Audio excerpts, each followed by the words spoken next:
ವಸೂಲಿ ಮಾಡೋ ಆಟೋ ಚಾಲಕರಿಗೆ ಬೀಳುತ್ತಾ ಬ್ರೇಕ್. ಹೆಚ್ಚು ಹಣ ವಸೂಲಿ ಮಾಡಿದ್ರೆ ವಾಹನಗಳ ಪರ್ಮಿಟ್ ರದ್ದಾಗುತ್ತಾ? ಸಾರಿಗೆ ಆಯುಕ್ತರಿಗೆ ಪತ್ರ ಬರೆದ ಸಾರಿಗೆ ಸಚಿವ ರಾಮಲಿಂಗಾರೆಡ್ಡಿ. ದುಪ್ಪಟ್ಟು ದರ ವಸೂಲಿ ಮಾಡುವವರ ವಿರುದ್ಧ ಕ್ರಮಕ್ಕೆ ಸೂಚನೆ ನೀಡಲಾಗಿದೆ. ಬೆಂಗಳೂರು ನಗರದಲ್ಲಿ ಸರ್ಕಾರ ನಿಗದಿ ದರವನ್ನ ನಮೂದು ಮಾಡಿದೆ. ಇದಕ್ಕಿಂತ ಹೆಚ್ಚಿನ ದರ ವಸೂಲಿ ಬಗ್ಗೆ ಸಾಕಷ್ಟು ದೂರು ಬಂದಿದೆ. ಹೀಗಾಗಿ ಅಂತವರ ಮೇಲೆ ಕ್ರಮ ಕೈಗೊಳ್ಳುವಂತೆ ಸೂಚನೆಯನ್ನ ನೀಡಲಾಗಿದೆ. ಆಪ್ ಆಧಾರಿತ ಆಟೋ ಇನ್ನಿತರ ವಾಹನಗಳ ಮೇಲೆ ಕ್ರಮಕ್ಕೆ ಸೂಚನೆ ನೀಡಲಾಗಿದೆ. ವಸೂಲಿ ಮಾಡುವ ಆಟೋ ಇನ್ನಿತರ ವಾಹನಗಳ ಪರ್ಮಿಟ್ ಅನ್ನ ರದ್ದು ಮಾಡಬೇಕು ಅನ್ನುವಂಥ ಸೂಚನೆಯನ್ನು ಕೂಡ ನೀಡಲಾಗಿದೆ. ನೋಡಿ, ಹೆಚ್ಚಿನ ದರವನ್ನು ವಸೂಲಿ ಮಾಡ್ತಿರುವಂಥ ಆಟೋ ಚಾಲಕರ ವಿರುದ್ಧ ಸ್ಟ್ರಿಕ್ಟ್ ಆದಂಥ ಕ್ರಮವನ್ನು ಕೈಗೊಳ್ಳಬೇಕು ಅಂತ ಬಹಳಷ್ಟು ಬಾರಿ ಸಾರ್ವಜನಿಕರು ಮನವಿ ಮಾಡಿಕೊಂಡಿದ್ದಾರೆ.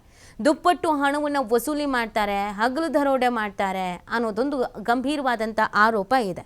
ಆ ಕಾರಣಕ್ಕಾಗಿ ಇದೀಗ ಸಾರಿಗೆ ಸಚಿವರು ಒಂದು ಪತ್ರವನ್ನು ಸುದೀರ್ಘವಾಗಿ ಬರೆದಿದ್ದಾರೆ. ಕ್ರಮ ಕೈಗೊಳ್ಳಿ, ಅಂಥವರ ಪರ್ಮಿಟನ್ನೇ ರದ್ದು ಮಾಡಿಬಿಡಿ ಅನ್ನುವಂಥ ಪತ್ರವನ್ನು ಬರೆಯಲಾಗಿದೆ. ಹಾಗಾಗಿ ಸಹಜವಾಗಿಯೇ ದುಪ್ಪಟ್ಟು ಹಣ ಪಡ್ಕೊಳ್ತಾ ಇರ್ತಾರಲ್ಲ ಆಟೋ ಡ್ರೈವರ್ಸ್ಗಳು, ಅವರಿಗೀಗ ಒಂದು ಆತಂಕ ಹುಟ್ಕೊಳ್ತಾ ಇರೋದು. ಇದಕ್ಕೆ ಸಂಬಂಧಪಟ್ಟಂತೆ ಈ ಪತ್ರವನ್ನು ಎಷ್ಟು ಸೀರಿಯಸ್ ಆಗಿ ತೆಗೆದುಕೊಂಡು ಏನು ಕ್ರಮಗಳನ್ನು ಕೈಗೊಳ್ತಾರೆ. ಈಗಾಗಲೇ ಸಾಕಷ್ಟು ಬಾರಿ ಮಾಹಿತಿನ ತಿಳಿಸಾಗಿದೆ ಆಟೋ ಚಾಲಕರಿಗೆ.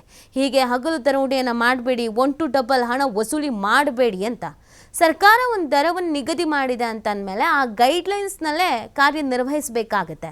ಬಟ್ ಇವ್ರು ಹೆಂಗೆ ಅಂತಂದರೆ, ಈ 1 ವಾರ ದುಡಿಯೋದನ್ನ ಒಂದೇ ದಿನ ದುಡ್ಕೊಂಡು ಬಿಡೋಣ ಅಂತ ಕೆಲವರು ಅತಿ ಆಸೆಗೆ ಇಳಿದಿರೋದು. ಇದರಿಂದ ಸಮಸ್ಯೆ ಆಗ್ತಿರೋದು ಸಾರ್ವಜನಿಕರಿಗೆ. ಆ ಕಾರಣಕ್ಕಾಗಿ ಈ ಸುದೀರ್ಘವಾದಂಥ ಪತ್ರವನ್ನು ಬರೆಯಲಾಗಿದೆ.